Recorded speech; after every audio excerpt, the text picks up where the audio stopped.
后来，甲镜头锁倒来台湾，来看台北市长郭文泰元旦按照惯例到总统府参加升旗典礼，随后甲立法院的前议长王金平参加建造的活动，两个人伫咧台顶带领民众来做体操。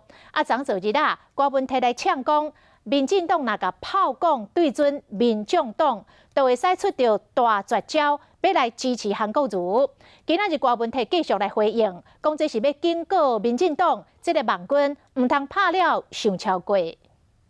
虽然委屈，并不准。对老水口令做乱心操，2020年元旦，花市长甲立法院前议长王金平再次为建造活动合体。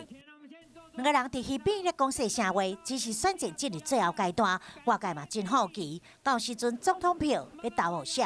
会不会希望他公开喊说支持韩国瑜？那要看他个人的意思了。没有，这只是在警告民进党，有时候网军打得太过火了。讨论出什么样的行动会真的一秒支持韩国？其实也不太容易了，我已经被打习惯了，慢慢都适应了。郭文泰曾经呛声，若是民进党选前手工卫生处，将炮火对准民众党，有可能会宣布支持国民党总统候选人韩国瑜，敢会出这招也唔知影。但是身为党主席，郭文泰的炮火也是真强烈。报告一个好消息，我们那个政通处杨惠如的调查案，昨天都已经盖章了，送出来了，所以明天要记得去跟议会讨啊。